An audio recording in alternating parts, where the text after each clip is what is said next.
안녕하세요. 자연을 닮은 사람들이 세상 사는 이야기 자담 세무에게 소행샘사입니다.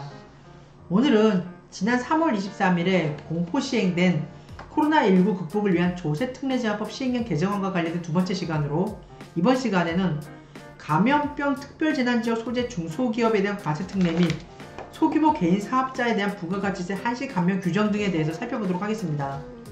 자, 준비되셨나요? 출발하겠습니다. 첫 번째 내용입니다.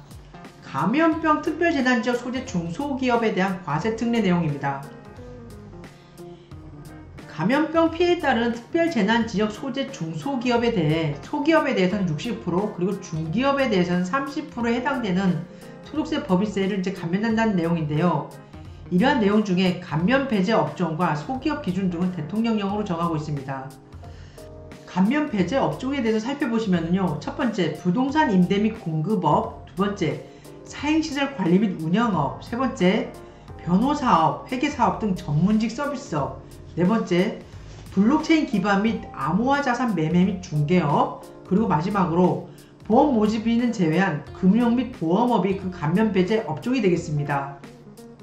다음으로 소기업 기준과 관련돼서는 중소기업 기본법 시행령 별표 3을 준용하고 있습니다. 이와 관련하여 감염병 특별재난지역에 소재하는 중소기업에 대한 세액 감면과 관련된 농어촌 특별세 비과세 대상의 당해 내용을 추가했습니다. 즉 기존에는 농공단지 입주기업에 대한 감면, 그리고 고용 산업위기지역 창업기업에 대한 감면 등에 대해서 농어촌 특별세를 비과세했는데요. 여기에 감염병 특별재난지역에 소재하는 중소기업에 대한 세액 감면에 대해서 역시 농어촌 특별세 비과세 대상으로 추가했습니다. 세 번째 사항입니다.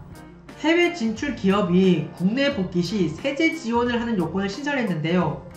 해외 사업장을 폐쇄하거나 해외 사업장의 생산량이 50% 이상 감축된 후 국내 사업장을 신설하는 경우뿐만이 아니고 국내 기존 사업장을 증설하는 경우에도 이러한 유턴하는 기업에 대해서 세제 지원을 해주기로 했는데요. 여기서 증설의 범위를 잠시 보시면은 공장인 경우에는 공장의 연면적 증가, 그리고 공장 이외의 사업장은 사업용 고정자산의 수량이 증가라든가 또는 사업장의 연면적이 증가하는 경우를 증설의 범위에 포함하고 있습니다. 해외 진출 기업의 국내 복귀 세제 지원 요건 신설 내용과 관련된 감면 대상 소득의 한도를 보시면은요. 증설된 부분에서 발생한 소득에 대해서 증설된 부분의 매출액 중 해외 사업장의 그 매출액 감소액이 차지하는 비중을 감안을 해서 산정을 하고 있습니다. 이때에도 증설한 부분과 증설 전 부분을 구분해서 구분 경리를 하셔야 됩니다. 다음으로 소규모 개인 사업자에 대한 부가가치세 한시 감면 규정입니다. 2020년 12월 31일까지 소규모 개인 사업자의 부가가치세 납부세액을 간이과세자 수준으로 감면하는 내용인데요. 첫 번째 대상입니다. 과세기간 공급가액이 합계액이 4천만원 이하인 사업자입니다. 두 번째, 대통령령으로 정하는 감면 배제 사업은 제외합니다. 소규모 개인 사업자에 대한 부가가치세 한시 감면과 관련된 감면세액 산출 방식입니다.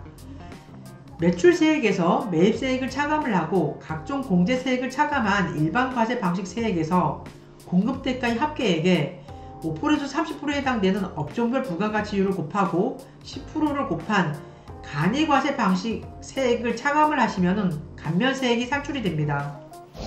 소규모 개인 사업자에 대한 부가가치세 한시 감면과 관련된 감면 배제 사업에는 부동산 임대 매매업, 유흥주점업이 그 대상이 되고요. 일반과세 방식 세액 계산 시 공제세액이 범위에 대해서 살펴보면 신용카드 등 사용에 따른 공제세액, 전자신고 공제세액, 일반 택시 운송사업자 경감세액, 그리고 현금 영수증 사업자 공제세액이 그 대상이 되겠습니다. 다음으로 간이과세 방식 세액 계산 시 업종별 부가가치율을 잠시 살펴보면요. 전기, 가스, 증기, 수도사업은 5%, 소매, 도매, 음식점업은 10%, 농림업, 제조업, 숙박, 운수업, 정보통신업인 경우에는 부가가치율이 20%, 그리고 건설업, 그 밖의 서비스업, 기타 업종은 당해 부가가치율이 30%가 해당이 되겠습니다. 다음으로 감면세액의 세부 계산 방법을 보시면은 예정신고를 한 경우에는 예정신고 내용을 포함한 전체 과세기간, 즉 6개월 기준으로 감면세액을 계산을 합니다. 만약 감면 배제 사업을 겸용하는 사업자는 전체 사업 중에 감면 사업이 차지하는 비중을 감안을 해서 감면을 적용받으셔야 됩니다. 둘 이상의 서로 다른 사업을 경영하는 사업자는 간이과세 방식 세액 산출 시 사업 종류별로 구분을 해서 계산한 금액을 합산하시면 되겠습니다.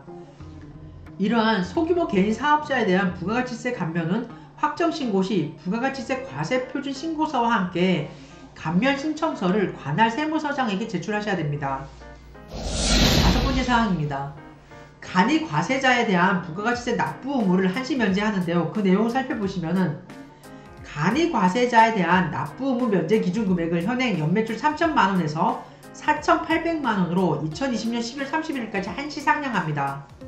하지만 부동산 임대업이라든가 유흥주점업은 그 적용을 배제하고 있습니다. 감면 배제 사업을 겸용하는 간이과세자에 대한 납부 의무 면제세액은 전체 사업 중에 감면 사업이 차지하는 비중을 감안을 해서 계산을 하셔야 됩니다. 6번째, 노후차 교체 지원 시 신차 구입 요건을 완화했습니다. 이와 관련하여 그 내용을 잠시 살펴보면요. 노후차 말소 등록일 전후 2개월 이내에 신차를 구입을 하고 등록을 하는 경우에는 2020년 1월부터 2020년 6월까지 6개월간 최대 100만원을 한도로 해서 개별 소비세의 70%를 감면을 해주고 있습니다. 하지만 이러한 사유에 해당이 되지 않는다면 당해 개별 소비세에 가산세를 더한 그 금액을 추징을 해주고 있는데요. 하지만 신차 구입 후에 사망이라든가 천재지변, 폐차 절차 지연으로 인한 2개월 이내에 노후차 말소 등록을 하지 못한 경우에는 당해 추징세액을 면제했었습니다. 여기에 공장 가동 중단 등 불가피한 사유로 인한 생산 지연으로 노후차 말소 등록 후 2개월 이내에 신차를 구입, 등록하지 못한 경우에도 당해 사유를 추가했습니다. 본 내용은 2020년 1월 1일 이후 반출하는 부분부터 적용을 합니다. 이상해서 오늘은 지난 3월 24일 공포 시행된 코로나19 극복을 위한 조세특례제한법 시행령 개정안과 관련된 두 번째 시간이었습니다. 이상의 내용이 여러분에게 많은 도움이 되었으면 좋겠습니다. 감사합니다. 다음에 뵙겠습니다. 안녕.